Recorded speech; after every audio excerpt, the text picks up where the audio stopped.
Hello student, welcome back. আজকের আমাদের আলোচনার বিষয় অহমীয় পরিবাহী, অহমীয় পরিবাহী আমরা কাদেরকে বলবো এবং ওদের কিছু বৈশিষ্ট্য, ওগুলো নিয়ে আমরা একটু আলোচনা করব। এখন অহমীয় পরিবাহী আমরা কাদেরকে বলি? আমরা ওহমসের সূত্র দেখেছি, আমরা পড়েছি। ওহমসের সূত্রে আমরা যেটা পেয়েছি ভি সমানুপাতিক বা ভি সমান আইআর। যে সমস্ত পদার্থ এই ওহমসের ভি ইকুয়াল টু আইআর এই সমীকরণটি মেনে চলে, অর্থাৎ যে সমস্ত পরিবাহীর ক্ষেত্রে বিভব প্রভেদ বৃদ্ধির সঙ্গে সঙ্গে ওর প্রবাহ মাত্রা সমানুপাতিক হারে বেড়ে যাবে, বিভব প্রভেদ বৃদ্ধির সঙ্গে সঙ্গে প্রবাহ মাত্রা সমানুপাতিক হারে বৃদ্ধি পাবে, সেই সমস্ত পরিবাহীকে আমরা বলবো অহমীয় পরিবাহী। এরা কারা?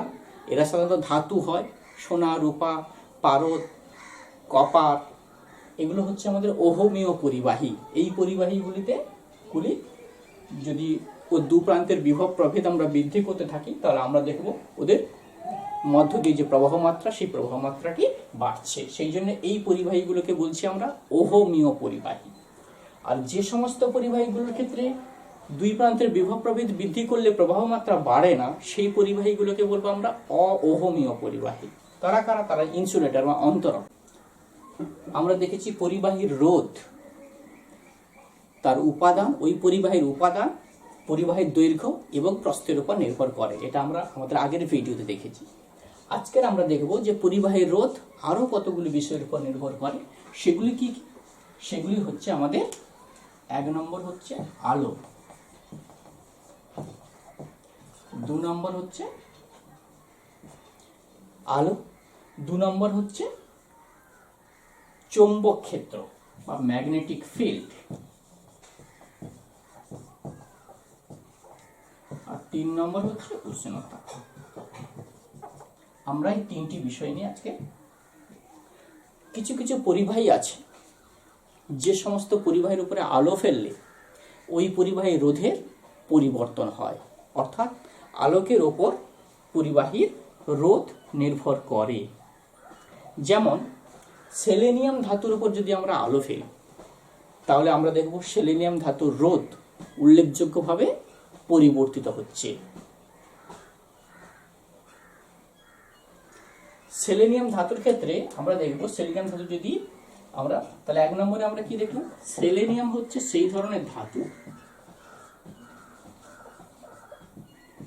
যার উপরে আমরা আলো ফেললে ওই ধাতুর রোধ কমে যাচ্ছে বা হ্রাস পাচ্ছে, তাহলে আলোকের একটি প্রভাব থাকছে। আবার আমরা দেখব যে বিসমাথ ধাতু, যদি বিসমাথ ধাতুর উপরে আমরা চৌম্বক ক্ষেত্রের প্রাবল্য বাড়িয়ে দিই,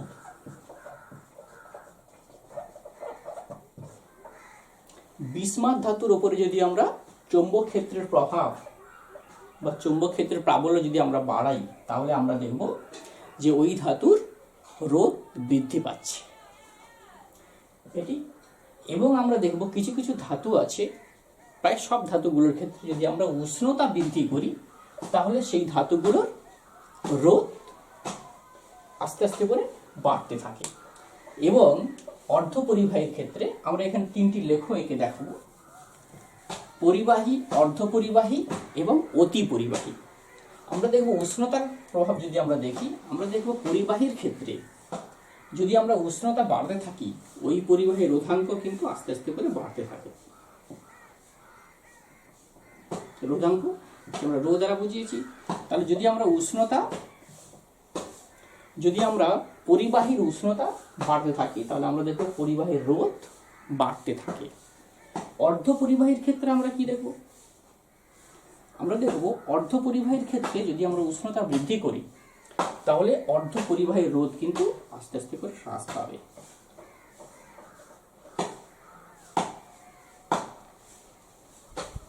তাহলে আমরা দেখছি পরিবাহীর ক্ষেত্রে এটি আমাদের হচ্ছে পরিবাহী বা কন্ডাক্টর, এটি আমাদের হচ্ছে অর্ধপরিবাহী।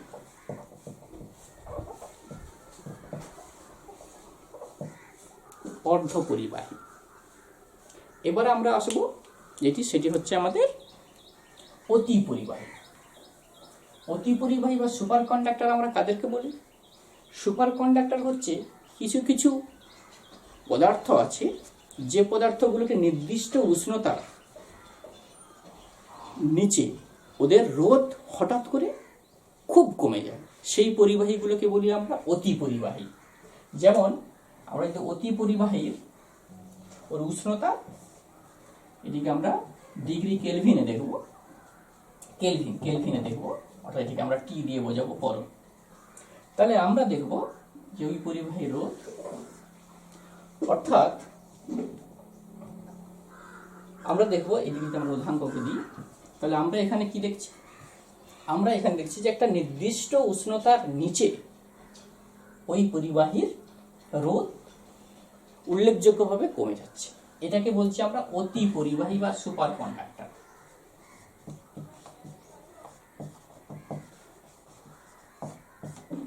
যেমন পারদ, আমরা দেখি যে পারদের ক্ষেত্রে ওই পারদের যদি আমরা উষ্ণতা 4 কেলভিনের কাছাকাছি বা 4 কেলভিনের নিচে দিয়ে আমরা উষ্ণতাকে নিয়ে যাই, তাহলে দেখবো পারদের রোধ উল্লেখযোগ্যভাবে হ্রাস পায়। সেই জন্য পারদ হচ্ছে একটি অতি পরিবাহী।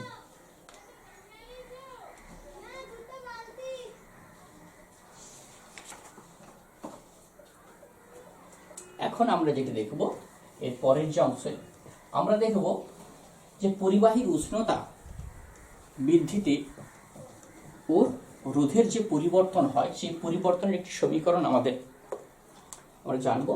সেটি হচ্ছে আমাদের যে RT, অর্থাৎ টি ডিগ্রি সেন্টিগ্রেড উষ্ণতায় কোনো পরিবাহীর রোধ ইজিক্যাল টু, আমরা লিখব 0 ডিগ্রি সেন্টিগ্রেড উষ্ণতায় ওর রোধ into 1 plus alpha into T, যেখানে আলফাকে আমরা বলছি ওই পরিবাহীর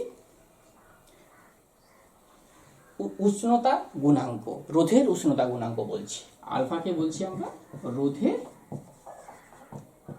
উষ্ণতা গুণাঙ্ক।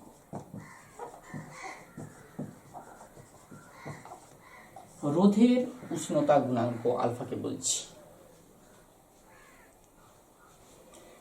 এবং R0 হচ্ছে 0 ডিগ্রি সেন্টিগ্রেড উষ্ণতায় ওই পরিবাহী রোধ, আর টি হচ্ছে টি ডিগ্রি সেন্টিগ্রেড উষ্ণতায় ওই পরিবাহী রোধ, টি হচ্ছে ওই পরিবাহীর উষ্ণতা। এবং এই সমীকরণের সাহায্যে আমরা কোনো পরিবাহীর রোধের উষ্ণতার পরিবর্তন ও রোধের কি পরিবর্তন হয় সেটিকে আমরা এই সমীকরণের সাহায্যে নির্ণয় করব। পরবর্তীতে আমরা ম্যাথ করব, সেই ম্যাথে আমরা এই সমীকরণটিকে ব্যবহার করব।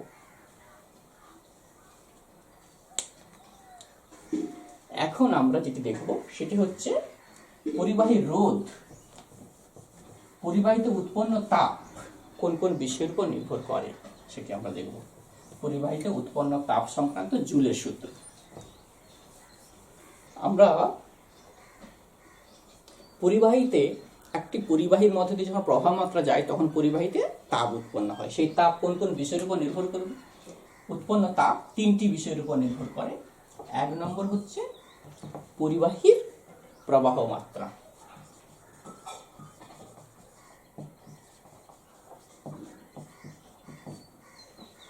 2 নম্বর হচ্ছে পরিবাহীর রোধ, 3 নম্বর হচ্ছে সময়, কতটা সময় ধরে ওই পরিবাহীতে প্রবাহ মাত্রা যাচ্ছে। 3টি বিষয়ের উপর নির্ভর করবে পরিবাহীতে উৎপন্ন তাপ, অর্থাৎ কোনো পরিবাহীতে যে পরিমাণ তাপ উৎপন্ন হবে সেই তাপ 3টি বিষয়ের উপর নির্ভর করবে: প্রবাহ মাত্রা, রোধ এবং সময়। আমরা প্রথমে দেখব যে জুলের সূত্রে আমরা যেটি দেখব সেটি হচ্ছে যে প্রবাহ মাত্রা যদি আমরা বাড়িয়ে দিই তাহলে উৎপন্ন তাপ কিভাবে, তখন রোধ এবং সময়কে আমরা অপরিবর্তিত রেখে, রোধ এবং সময়কে অপরিবর্তিত রেখে কোনো পরিবাহীতে যদি আমরা প্রবাহ মাত্রা বাড়াই তাহলে উৎপন্ন তাপ প্রবাহ মাত্রার বর্গের সমানুপাতিক হবে। 1 নম্বরে উৎপন্ন তাপ, সেটিকে যদি আমরা H বলি তাহলে H প্রপোর্শনাল I² হবে। কখন না, যখন আমাদের R ও T স্থির থাকছে বা ধ্রুবক থাকছে। তাহলে প্রথমে আমরা দেখলাম যে কোনো পরিবাহীতে উৎপন্ন তাপ প্রবাহ মাত্রার বর্গের সমানুপাতিক হচ্ছে যখন R এবং T অর্থাৎ পরিবাহীর রোধ এবং সময় অপরিবর্তিত থাকছে বা ধ্রুবক থাকছে। দ্বিতীয়ত আমরা যেটি রোধের উপরে কিভাবে নির্ভর করে, কোনো পরিবাহীর রোধ বৃদ্ধি করলে ওই পরিবাহীতে উৎপন্ন তাপ রোধের সমানুপাতিক হয়। তার মানে H প্রপোর্শনাল R হচ্ছে কখন না যখন আমাদের আই ও টি স্থির থাকছে। আর 3 নম্বরে আমরা দেখব পরিবাহীতে উৎপন্ন তাপ সময়ের সমানুপাতিক। অনেক বেশি সময় ধরে যদি আমরা প্রবাহ মাত্রা পাঠাই তাহলে আমরা পরিবাহীতে উৎপন্ন তাপও বেশি হচ্ছে, অর্থাৎ প্রবাহ মাত্রা তাপটা উৎপন্ন তাপ সময়ের সঙ্গে সমানুপাতিক হচ্ছে। অর্থাৎ কিনা যখন আমাদের আই ও আর স্থির থাকছে।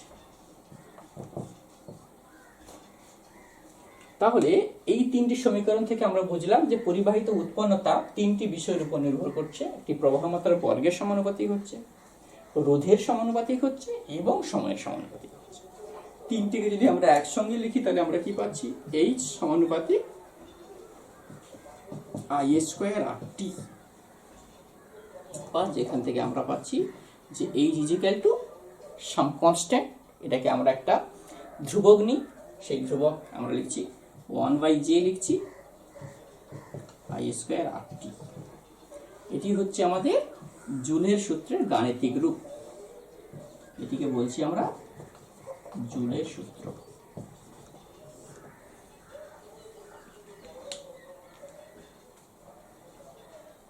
যেখানে জে কে আমরা কি বলছি? এখানে জে একটি ধ্রুবক, জে কে বলছি আমরা জুল ধ্রুবক বা জুল কনস্ট্যান্ট। এটাকে আমরা কি বলছি? জুল ধ্রুবক বলছি। এবং জের মান কত? জের মান সিজিএস এবং এসআইতে ভিন্ন ভিন্ন হচ্ছে। যদি আমরা সিজিএস পদ্ধতিতে এই সমীকরণটিকে লেখার চেষ্টা করি তখন জের মান কিন্তু 4.2 জুল পার ক্যালোরি। অর্থাৎ যখন আমরা সিজিএস এ যাচ্ছি তখন জে ইজ ইকুয়াল টু আমরা লিখব 4.2 জুল পার ক্যালোরি। আর যদি আমরা এসআইতে যাই তাহলে জে ইজ ইকুয়াল টু 1।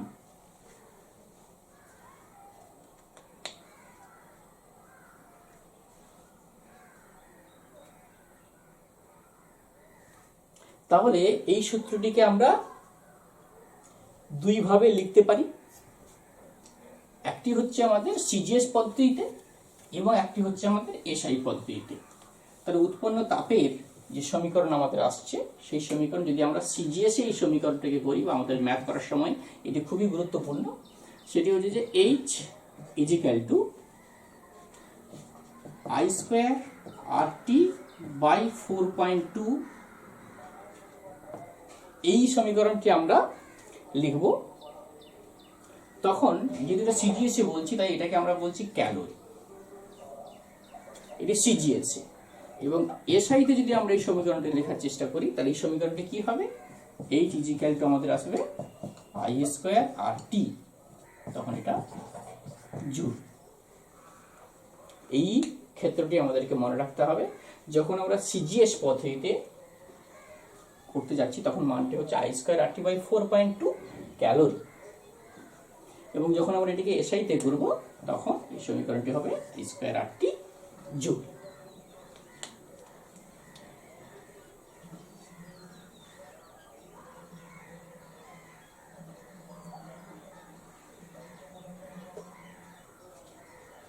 এখন আমরা যেটি দেখব সেটি হচ্ছে আমাদের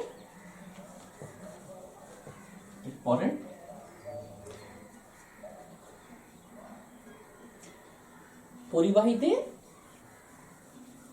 পরিবাহীতে যখন তাপ উৎপন্ন হয়, রোধের মধ্য দিয়ে যখন তাপ উৎপন্ন হয় তখন ওই পরিবাহীতে একটা ক্ষমতা ব্যয়িত হয়, তড়িৎ ক্ষমতা। তাহলে আমরা দেখব তড়িৎ শক্তি আর ক্ষমতা, তড়িৎ শক্তি আর ক্ষমতা, এটিকে আমরা দেখব। এখন কোনো বর্তনীতে বিভব প্রভেদের ফলে ওই বর্তনীতে যখন তড়িৎ প্রবাহ মাত্রা হবে তখন ওই পরিবাহীতে যে পরিমাণ কার্য হবে সেই কার্যকে বলবো আমরা তড়িৎ শক্তি। কোনো পরিবাহীতে বিভব পার্থক্যের ফলে ওই পরিবাহীতে প্রবাহ মাত্রা হলে ওই পরিবাহীতে যে পরিমাণ কার্য সম্পাদিত হবে তাকে বলবো ওই পরিবাহীর তড়িৎ শক্তি। আর ক্ষমতা আমরা বলবো ক্ষমতা ওই শক্তি একক সময়ে যে শক্তি ব্যয়িত হচ্ছে সেটাকে বলবো আমরা ক্ষমতা। তাহলে তড়িৎ শক্তি এবং ক্ষমতা দুটির সংজ্ঞা একটু ভিন্ন আছে, সেটা তোমরা খেয়াল করবে। প্রথমে যে তড়িৎ শক্তি আমরা কাকে বলছি, কোনো বর্তনীতে যখন বিভব পার্থক্যের সৃষ্টি হচ্ছে তখন ওই বিভব পার্থক্যের ফলে ওই বর্তনের মধ্য দিয়ে একটা প্রবাহ মাত্রা হচ্ছে এবং এই প্রবাহ মাত্রার জন্য একটা কার্য ব্যয়িত হচ্ছে, সেই কার্যটাকেই বলছি আমরা তড়িৎ শক্তি। এবং একক সময়ে যে পরিমাণ কার্য হচ্ছে সেটাকে বলবো আমরা ক্ষমতা। এটি গেল আমাদের তড়িৎ শক্তি এবং ক্ষমতা। এখন আমরা দেখব কোনো বর্তনীর ক্ষমতা, রোধ এবং সময়, এই তিনটের মধ্যে কি সম্পর্ক আছে সেটি আমরা দেখব। সময় নয়, এটাকে বলবো আমরা বিভব প্রভেদ। এখন আমরা এখনই পেয়েছি যে কোনো পরিবাহের ক্ষমতা সমান কার্য বাই সময়। এখন আমরা একটু আগে আমরা পেয়েছিলাম যে কোনো বর্তনীর বিভব প্রভেদ ভি ইজ ইকুয়াল টু, আমরা কি জানি, ভি ইজ ইকুয়াল টু আমরা জানি ডব্লিউ বাই কিউ।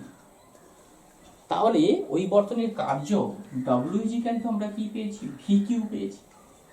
তাহলে ওটিকে যদি আমরা এই সমীকরণে বসিয়ে দিই তাহলে আমরা কি পাচ্ছি, আমরা এখানে পাচ্ছি W is equal to V Q by টি।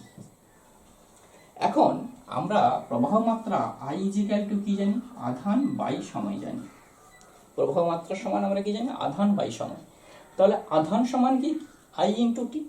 এই মানটি যদি আমরা এখানে বসাই, V into I into T by T, এটিকে আমরা স্মল টি লিখলাম। অর্থাৎ আমরা যেটি পেলাম সেটি হচ্ছে ভি ইন্টু আই। তাহলে কোনো বর্তনীর প্রবাহ মাত্রা, কোনো বর্তনীর বিভব প্রভেদ, রোধ এবং ওই বর্তনীর ক্ষমতার একটা সম্পর্ক আমরা পেয়েছি। এখানে দুটি সম্পর্ক পেলাম, যে পি ইজ ইকুয়াল টু আমরা একটি সম্পর্ক পেলাম, সেটি হচ্ছে পি ইজ ইকুয়াল টু আমরা পেয়েছি ভি ইন্টু আই। আবার আমরা জানি V is equal to I into R. তাহলে ওইটি যদি এখানে আমরা ব্যবহার করি তাহলে পি ইজ ইকুয়াল টু আমরা কি পাচ্ছি, আমরা পি ইজ ইকুয়াল টু পেলাম ভির জায়গায় আমরা আই আর ইন্টু আর, অর্থাৎ আমরা পাচ্ছি আই স্কোয়ার আর। এটি আমাদের একটি সম্পর্ক হলো। তাহলে এটা একটা সম্পর্ক আমরা পেলাম, সেটা হচ্ছে ক্ষমতা সমান বিভব প্রভেদ ইন্টু প্রবাহ মাত্রা। অথবা আমরা পেলাম যে ক্ষমতা is equal to I square into R, এটা দ্বিতীয় আরেকটি সূত্র বা একটা সমীকরণ আমরা পেলাম। এটি গেল আমাদের এই তিনটের মধ্যে সম্পর্ক। এই দুটি সম্পর্ক আমাদের ক্ষেত্রে খুবই গুরুত্বপূর্ণ। পরবর্তীতে আমরা যখন ম্যাথ করবো এই দুটি সূত্র আমাদের বহুলভাবে ব্যবহৃত হবে। এখন আমরা যেটি দেখব সেটি হচ্ছে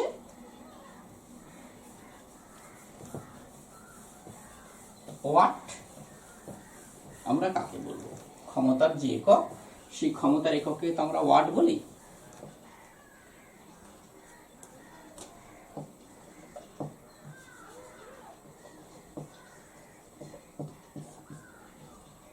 ক্ষমতার একক, এটিকে আমরা ওয়াট বলি। তাহলে ওয়াট ইজ ইকুয়াল টু আমরা কি পেয়েছি, ডব্লিউ বাই টি। অর্থাৎ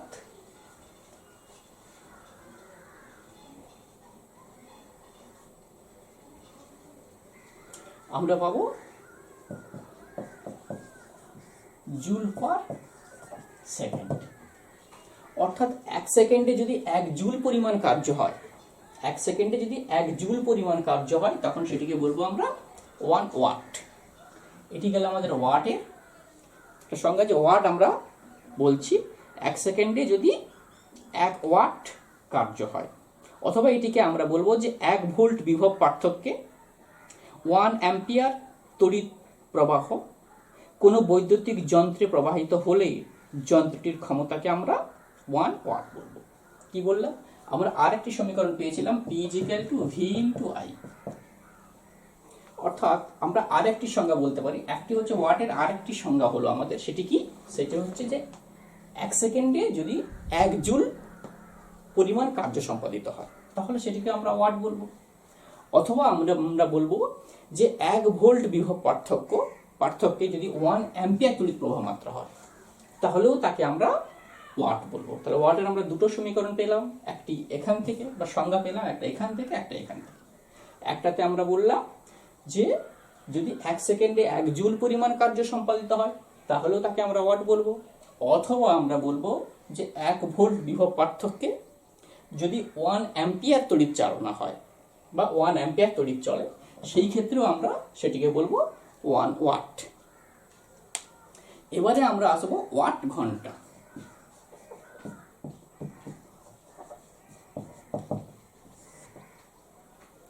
ওয়াট ঘন্টা আমরা কাকে বলবো?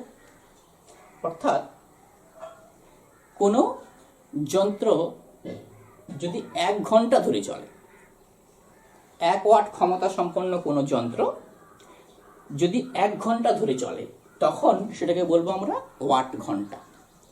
অর্থাৎ 1 ওয়াট ঘন্টা ইজিক্যাল টু আমরা কি পাবো? 1 ওয়াট ঘন্টা ইজিক্যাল টু আমরা কি পাচ্ছি? 1 ওয়াট ঘন্টা equal to 1 watt into 1 hour, তার মানে 36,000 সেকেন্ড।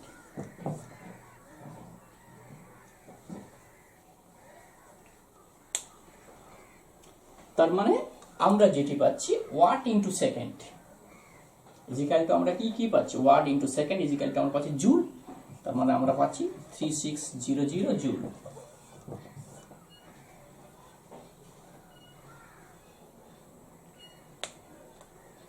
এখন আমরা আসবো সেটা হচ্ছে কিলোওয়াট ঘন্টা।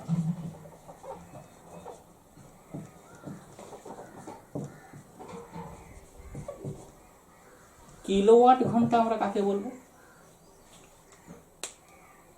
1 কিলোওয়াট ক্ষমতা সম্পন্ন কোনো যন্ত্র 1 ঘন্টা ধরে চললে যে তড়িৎ শক্তি ব্যয়িত হয়। কি বললাম? 1 কিলোওয়াট ক্ষমতা সম্পন্ন কোনো যন্ত্র যদি 1 ঘন্টা ধরে চলে তাহলে যে পরিমাণ ক্ষমতা ব্যয়িত হবে তাকে আমরা বলবো 1 কিলোওয়াট ঘন্টা। এটিকে আমরা বিওটিও বলি। তাহলে বিওটি হচ্ছে কিলোওয়াট ঘন্টার আরেকটি রূপ।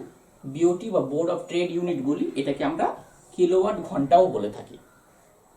তাহলে বিওটি বা কিলোওয়াট ঘন্টা এটা কি? আমরা বললাম 1 কিলোওয়াট ক্ষমতা সম্পন্ন কোনো যন্ত্র যদি 1 ঘন্টা ধরে চলে তাহলে ওই যন্ত্র যে পরিমাণ ক্ষমতা ব্যয় করে সেটাকে বলবো আমরা 1 বিওটি বা 1 কিলোওয়াট ঘন্টা।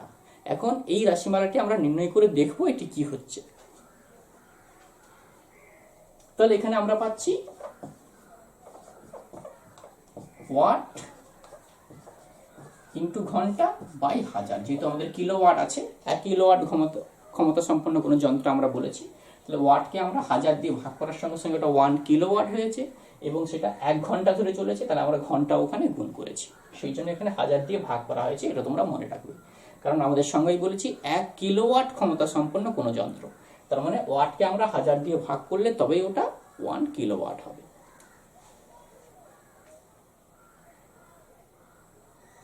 এখন এটিকে আমরা একটু অন্যরকম ভাবে বসাতে পারি, সেটা হচ্ছে ওয়াট ইজিক্যাল টু আমরা কি জানি? ওয়াট ইজিক্যাল টু আমরা জানি ভোল্ট ইন্টু অ্যাম্পিয়ার ইন্টু ঘন্টাকে আমরা টি দিয়ে বসাচ্ছি বা আমরা ঘন্টায় লিখছি বাই 1000। এটি আমাদের হচ্ছে বিওটির একটা সমীকরণ, যে সমীকরণটি আমাদের গণিত করার ক্ষেত্রে খুবই গুরুত্বপূর্ণ। যে কোনো ম্যাথ করার ক্ষেত্রে 1 বিওটি ইজিক্যাল টু, তাহলে আমরা কি পেলাম? এই সমীকরণটি আমরা পেলাম, এই সমীকরণটি আমরা মনে রাখবো। 1 বিওটি ইজিক্যাল টু আমরা 1 volt into 1 ampere into 1 hour by 1000। এখন আমাদের বাড়ির যে ইউনিট সেটিকে আমরা বিওটিতে মাপা যায়, 1 ইউনিট অর্থাৎ 1 বিওটি। এখন আমরা এর পরবর্তী যে অংশে যাব সেটি হচ্ছে যে কোনো বাতির গায়ে যখন লেখা থাকছে 220 ভোল্ট 10 ওয়াট, এই কথাটার অর্থ কি? কোনো বাতির গায়ে লেখা আছে আমাদের 220 ভোল্ট 10 ওয়াট।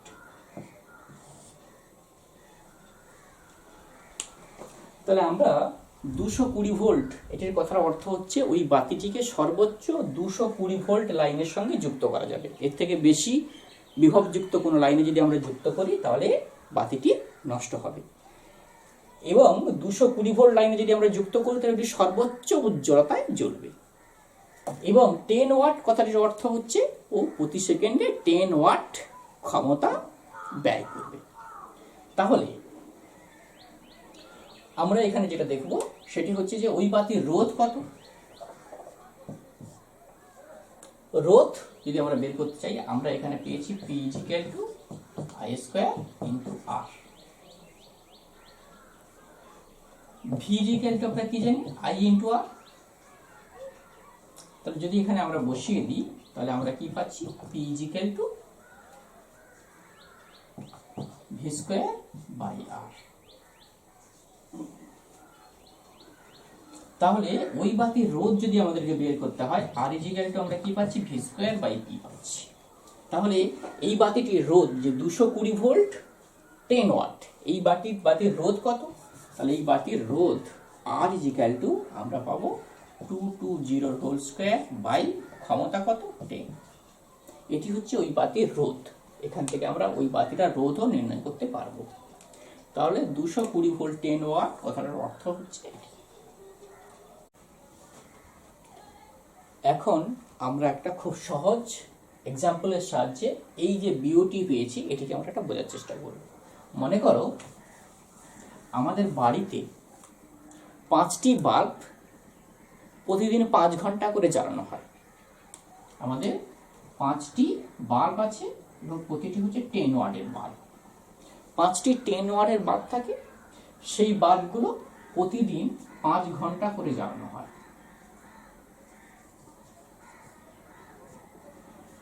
5টি 10 ওয়াটের বাল্ব প্রতিদিন 5 ঘন্টা করে জ্বালানো হচ্ছে।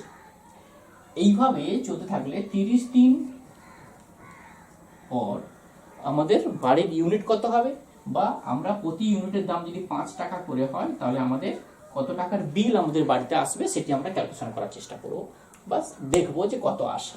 আমরা কি বললাম, আমাদের বাড়িতে 5টি 10 ওয়াটের বাল্ব প্রতিদিন 5 ঘন্টা করে জ্বলছে।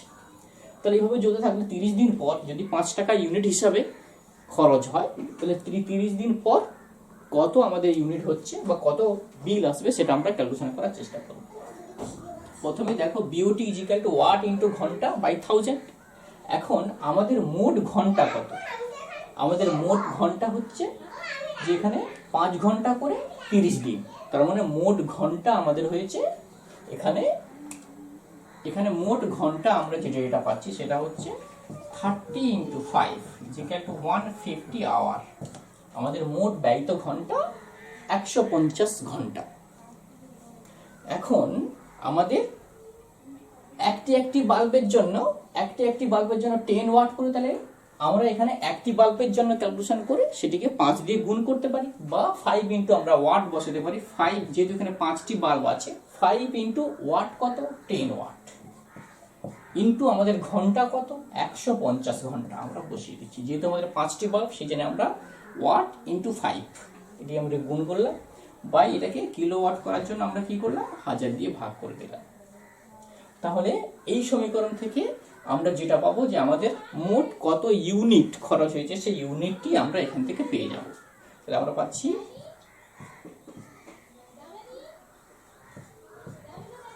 তার মানে আমরা পাচ্ছি 15/2 বিওটি, বা 15/2 ইউনিট বিদ্যুৎ আমাদের খরচ হয়েছে।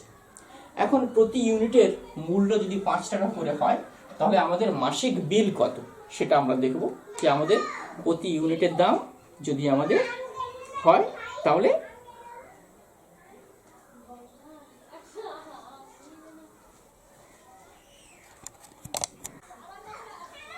তাহলে আমাদের মাসিক বিল যেটি আসছে, সেই মাসিক বিল আমরা পাচ্ছি যে আমাদের মাসিক বিল আমরা দেখছি যে আমাদের মাসিক বিল কি হয়। তাহলে আমাদের মাসিক বিল আমরা পাচ্ছি 15/2 × 5, তার মানে আমরা পাচ্ছি 75/2 টাকা। তাহলে আমরা এইভাবে আমরা খুব সহজে আমাদের বাড়ির বিউটি ক্যালকুলেশন করতে পারি। অন্যান্য প্রবলেমের ক্ষেত্রে আমাদের যেভাবে দেওয়া হবে সেভাবে। তাহলে আমরা কি করলাম, আমাদের প্রথম হচ্ছে কত ওয়াট খরচ হচ্ছে এবং কত ঘন্টা ব্যয়িত হচ্ছে, এই দুটির গুণফল বাই 1000 করব। যেহেতু এখানে আমাদের 5টি বার, তাহলে 5 × 10 আর মোট ঘন্টা আমরা করে সেখান থেকে আমরা ক্যালকুলেশন করলাম। এটি একটি সহজ এক্সাম্পলের সাহায্যে আমরা এটিকে বোঝার চেষ্টা করলাম। Thank you.